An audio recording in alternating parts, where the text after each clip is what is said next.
Assalamualaikum warahmatullahi wabarakatuh. Sampai ketemu hari ini ya. Selamat bertemu hari ini. Kali ini kita akan membahas materi kuliah terkait inventarisasi hutan menyeluruh berkala. Inventarisasi hutan menyeluruh berkala ini adalah satu kegiatan yang digunakan biasanya oleh perusahaan-perusahaan ini ya, baik APH hutan alam maupun hutan tanaman. Nah, dalam mata kuliah ini ya, untuk materi hari ini itu capaian pembelajarannya adalah mahasiswa bisa mengetahui, memahami, menganalisis potensi sumber daya hutan melalui analisis data dari kegiatan inventarisasi hutan. Kemudian mahasiswa mampu memahami tentang IHMB ya, beserta tahapan-tahapannya. Nah, IHMB sendiri didefinisikan sebagai kegiatan pengumpulan data dan informasi terkait kondisi sediaan tegakan hutan atau timber standing stock ya, di mana kegiatan ini bisa untuk mengetahui beberapa banyak volume dari tegakan hutan yang dilakukan ya, itu dalam waktu 10 tahun atau 10 tahun sekali ya, pada seluruh peta di dalam, khususnya ini hutan produksi ya, pada setiap wilayah unit pengelolaan. Peta sendiri adalah unit areal yang merupakan unit administrasi terkecil dalam kesatuan pengelolaan atau manajemen hutan. Jadi di dalam peta, di situ ada berbagai macam kegiatan administrasi ya, seperti pencatatan diameter, tinggi, kemudian di situ ada pencatatan perlakuan yang ada di situ, misalnya nanti ada penanaman, ada pemeliharaan, ada penjarangan, ada penebangan ya. Kemudian juga ada berapa pesanggem yang kerja di situ ya. Ada berapa tenaga kerja yang bekerja di dalam peta itu untuk melakukan penanaman, melakukan pemeliharaan, melakukan penebangan ya. Nah, ini semuanya dicatat dalam satu unit areal yang disebut dengan peta ya. Jadi peta ini sangat penting, harus diketahui begitu ya, peta mana, nomor berapa begitu ya. Kemudian sediaan atau tegakan hutan itu adalah kondisi tegakan hutan pada saat dilaksanakan inventarisasi hutan ya, berupa komposisi jenis, kemudian ada di mana saja, ukuran diameternya berapa, dugaan tinggi pohonnya seperti apa ya, luas arealnya, volume tegakan hutan, kemudian keadaan permukaan alam atau tumbuhan bawah, serta bentang lahan dari areal yang akan diinventarisasi. Nah, tujuan pelaksanaan inventarisasi hutan menyeluruh berkala atau IHMB ini adalah untuk mengetahui kondisi sediaan tegakan di sini secara berkala. Jadi ada berapa volume terutama ya, selama 10 tahun. Nah, di sini digunakan untuk menyusun proposal teknik permohonan IUP HHK ya, izin usaha pemanfaatan hasil hutan kayu. Kemudian juga sebagai bahan penyusun dari rencana kerja usaha, baik untuk pemanfaatan hasil hutan kayu di hutan alam maupun di hutan tanaman ya, juga untuk kesatuan pengelolaan hutan produksi ya. Di sini ada namanya RPHJP ya, rencana pengelolaan hutan jangka panjang. Kemudian ada nanti jangka menengah, kemudian juga ada tahunan ya untuk KPHP, dan digunakan sebagai dasar perhitungan untuk AAC ya, Annual Allowable Cut atau ETAT ya, untuk hutan alam, kemudian dan hutan tanaman ya, kalau di hutan tanaman namanya ETAT. Kemudian juga untuk memantau kecenderungan kelestarian sediaan tegaan hutan di areal baik KPHP, kemudian hutan alam maupun hutan tanaman.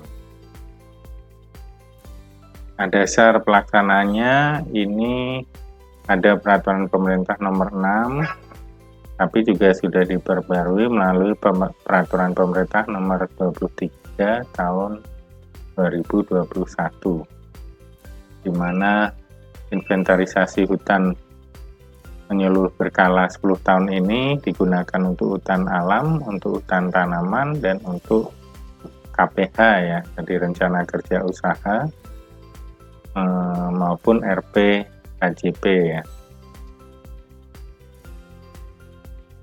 Kemudian ada beberapa peraturan yang berlaku ini untuk hutan alam, ini masih belum terbit turunannya ya. Dengan adanya Undang-Undang Cipta Kerja dan turunannya, maka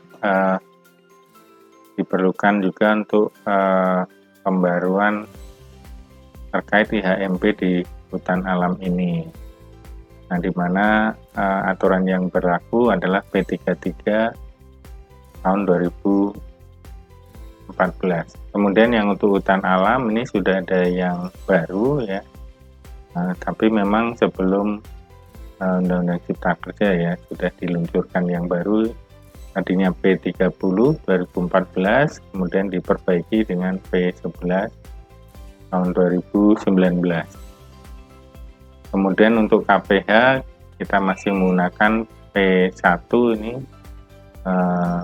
petunjuk teknis ya oleh Dirjen Planologi tahun 2017 ya, di mana ada inventarisasi hutan dan untuk inventarisasi kondisi sosial ekonomi.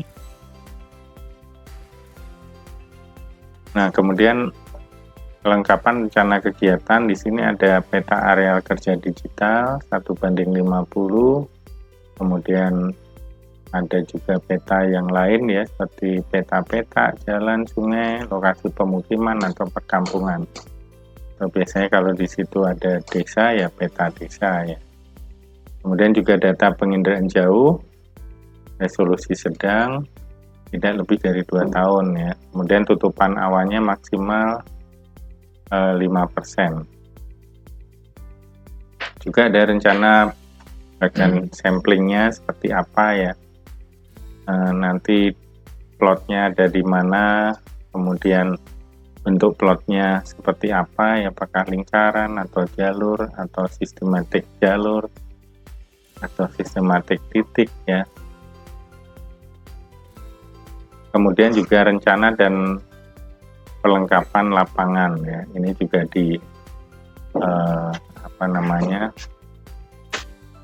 dicek, dilihat seperti apa. Kemudian tata waktu pelaksanaan, ini perlu diketahui juga ya. Kemudian juga rencana penyediaan tenaga kerja dan organisasi. Nah, di mana juga ada pengolahan data, analisa data, dan laporan hasilnya. Dan nanti luarannya atau outputnya apa? Apakah laporan atau rencana misalnya ya, rencana pengelolaan RPHJP misalnya. Nah, kemudian peta contoh itu di hutan alam minimal luasnya 0,25 hektar ya. Bentuknya berupa persegi panjang ya.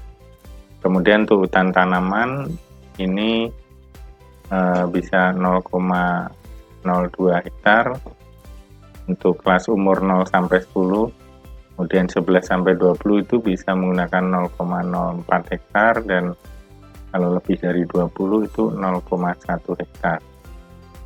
Dan ini bentuknya lingkaran. Kemudian ada plot contoh. Di sini ada untuk hutan alam itu menghitung volume tegakan untuk pohon yang diameternya 10 cm atau lebih. Kemudian untuk hutan tanaman ini tergantung dari tujuan pengusahaan hutan tanaman tersebut ya, apakah berupa kayu pulp. Ini kalau kurang dari 4 tahun ini plotnya 0,02 hektar, kalau lebih atau sama dengan 4 tahun itu 0,04 hektar. Kemudian kalau untuk kayu pertukangan, nah ini tergantung kelas umurnya ya, ada kelas umur 1, 3-4 dan 5 atau lebih ya. Nah ini dengan lingkaran yang kalau kelas umur 1 0,02, kelas umur 2 3-4 itu 0,04 dan yang 5 ke atas itu 0,1 hektar.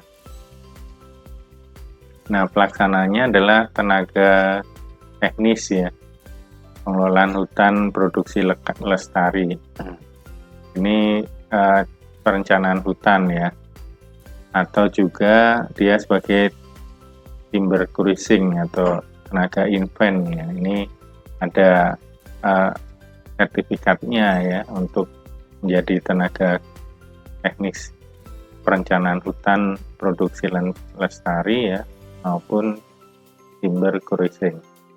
Kemudian nanti laporan atau hasilnya disampaikan kepada Wasganis, pengawas tenaga teknis ya, perencanaan hutan, di mana nanti akan dievaluasi dan disampaikan hasilnya kepada pemegang izin ya, maksimal 40 hari.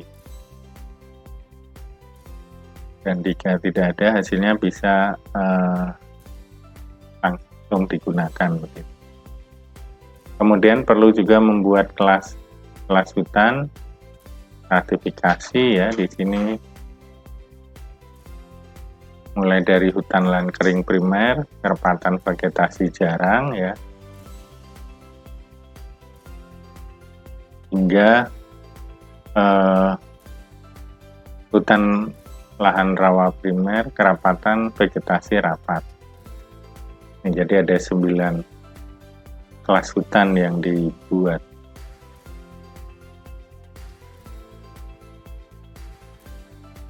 Selanjutnya lebih dari 8 ya, ternyata ada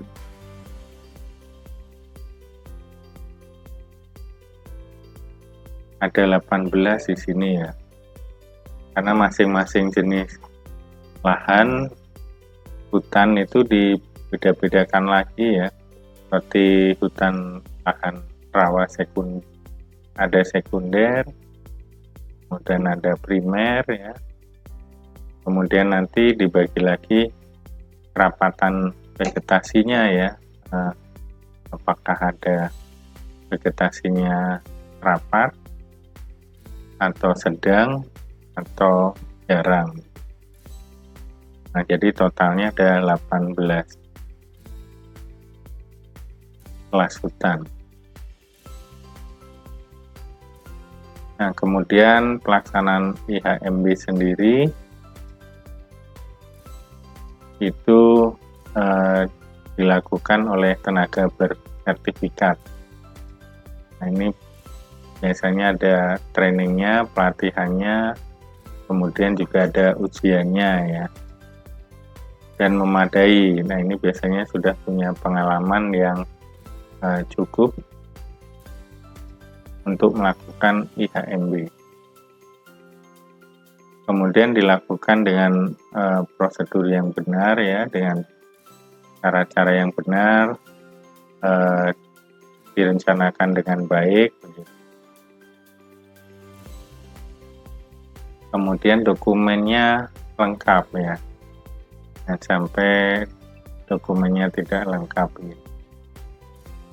Nah, kemudian waktunya dilaksanakan dengan tepat begitu ya. Biasanya sih kalau bisa dilakukan pada waktu musim kemarau begitu ya, tetapi juga tergantung dari perencanaannya ya. Kalau memang awal tahun perencanaannya dilakukan, maka baiknya di awal tahun begitu. Kemudian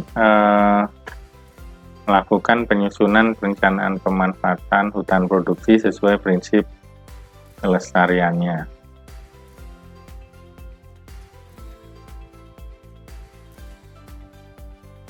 Nah, ini semua digunakan atau dimaksudkan untuk tercapainya pelestarian usaha dan hutan. Nah, mungkin ini materi hari ini. Kita akan ketemu lagi minggu depan. Jika ada yang ingin bertanya, dipersilahkan. Ya, kalau tidak, saya akhiri pertemuan hari ini. Selamat bertemu kembali minggu depan.